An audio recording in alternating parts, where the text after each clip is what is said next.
Coming up, a drastic rise. Iowa's cancer numbers continue to grow. Bill or no bill? Iowa lawmakers decide what bills continue to be discussed in the legislature. Another one. Caitlin Clark sets yet another record. Feeling like spring. Warmer temperatures will be sticking around. More on how warm the temps will get in a little bit. All that and more Coming up right now on DITV.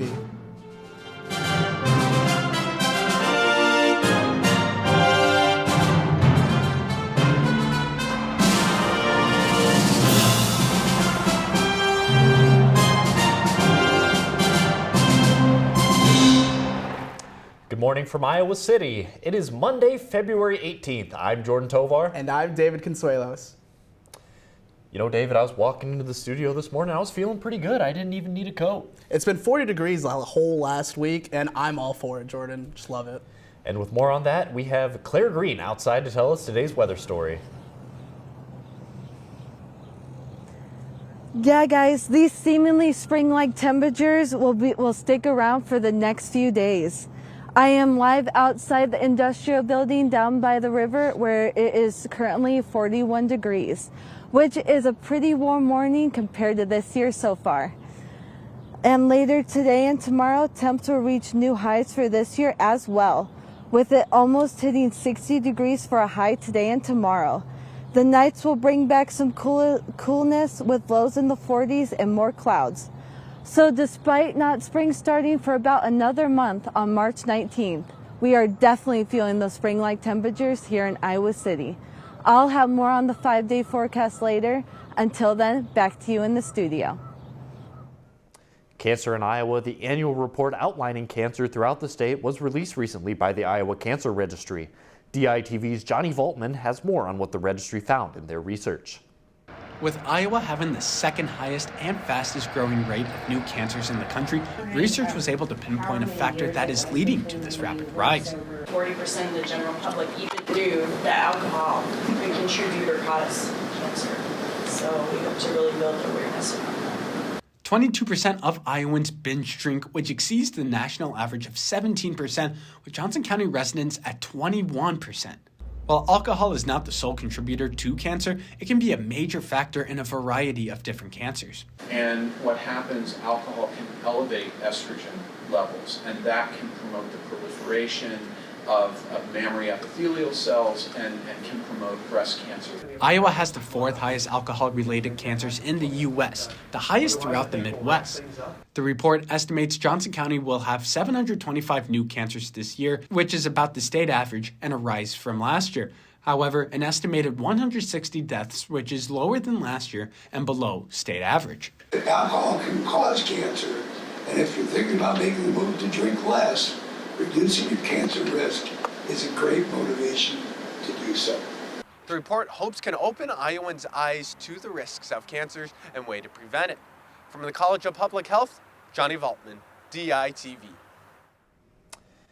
The undergraduate student government here at the university is partnering with Love for Red to create a drive against period poverty. The drive is working to influence menstruators across campus to have access to free menstrual products. This is all to help put an end to period poverty. Period poverty affects many students on campus, and USG hopes that by getting these products, they can provide more for the students. Pads, tampons, and panty liners are all accepted by the drive. Drop boxes we have around campus. They include the IMU, the main library, as well as the Center for Inclusive Academic Excellence. You can just bring period products there, and the team with the most period products can win a prize that can go towards their organization's funding, a philanthropic choice of their cause, or just for some spending money downtown.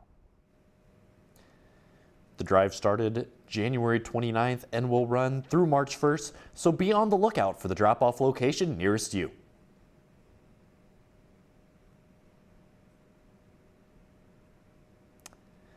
An energy efficiency program is expanding in Johnson County. We have DITV's Sarah Adam live in the newsroom with more. Sarah, what changes are happening in Iowa's home energy program? Thanks, Jordan. The Home Energy Program has been in Iowa City for several years and is now expanding to Johnson County.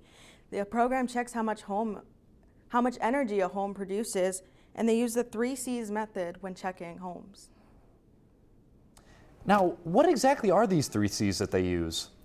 Jordan, the 3 C's are cost, comfort, and conservation.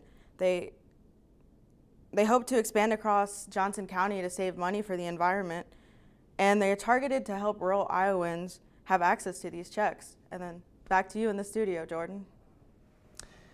Iowa's Board of Regents is planning to meet next Wednesday to elect a new president. This comes after the former president, Michael Richards, announced his resignation on January 16th. Richards was first appointed to the board in May of 2016 and then appointed board president in 2017. He has been re-elected 3 times following his first term. The new elected president's term will begin immediately and run through the remainder of Richards' term, which ends April 30th of this year. Funnel Week wrapped up in the Iowa legislature with a mix of bills passed and cut. DITV's politics segment, The Update, has more on what bills made it through. It was a week full of wins for Governor Kim Reynolds, whose legislative priorities all made it through Funnel Week in some form. Reynolds' proposal to cut or merge 111 of the state's 256 existing boards or commissions had committees split, and the House and Senate committees passed different plans for this consolidation. The state advanced Reynolds' proposal with a plan to make tweaks on the Senate floor, while House lawmakers passed a bill that would only cut 49 inactive boards or commissions. Meanwhile, Reynolds' proposal to update the state's reading education program to improve literacy was advanced in both chambers. This bill would require teachers in Iowa to pass a Foundations of Reading test and train them in the science of reading. It would also require schools to notify parents if their students are not proficient in reading in 3rd grade, and parents would then be given the choice to keep their kids in 3rd grade for another year. For more updates from the local level to nationwide, check out DITV's The Update. The Tippie College of Business here at the University of Iowa has partnered with an insurance company as part of a new program it's offering. The partnership between insurance company Wellmark, Blue Cross, Blue Shield, and Tippie's Vaughn Institute for Risk Management is giving students the opportunity to work on projects such as the future of insurance through artificial intelligence. To complete the risk management certificate, students will have to complete 5 courses through the program, including a 1-credit seminar, an introductory principles course, and 3 electives of their choosing. The English department has voted to change their degree requirements for students. Several retirements within the English major's faculty prompted the department to look into the current need of the students with the new staff numbers. This aligns with the department's goal of revising their curriculum every 10 years, and the changes will allow students to shape classes to their priorities in the major to a greater degree, and now accounts for students who are double majoring. I think it was important that we kept a broad base of historical and cultural perspectives in our literature, and we want students to still have those skills. However, we wanted to meet the needs, and we want to look ahead. What's the future of English and what's still pertinent? The changes will apply for students entering the university in the fall of 2024, while current students can choose to either stay with their current degree requirements or switch to the new ones. Following up on Monday's coverage, the new exhibit Beyond Her Arrival has opened. This exhibit experiments with various mediums of arts, including animation, projections, and paintings to explore Black science fiction in a genre known as Afrofuturism. The exhibit will remain open every day this week from 8 a.m. to 8 p.m. with a closing reception on Friday at 6:30 p.m. And coming up later, a new student-produced magazine is coming to the UI campus this spring. But first, let's take a look back outside with DITV's Claire Green for the forecast for the week ahead. Yeah, guys, I am happy to say that the spring-like temperatures are not just going to stick around for the next couple of days, but for the upcoming week as well. Friday will be the coldest day of the week, however. We will see a high of 46 degrees, but the sun is expected to come out. Temperatures will rise again for the weekend and get back to those 50s in 60 days. Temperatures will continue to rise and are expected to be in the 60s for the beginning of next week. So now is a great time to start switching out your winter closet for your spring clothes. If you haven't already, I know I will. Back to you in the studio. Thanks, Claire.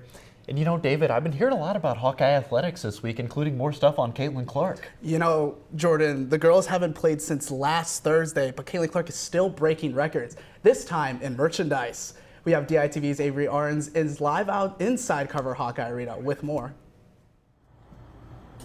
Thanks, David. Within 24 hours of breaking the scoring record on Thursday night, Caitlin Clark has sold more merchandise than any other collegiate athlete since the NIL standards were set back in 2021.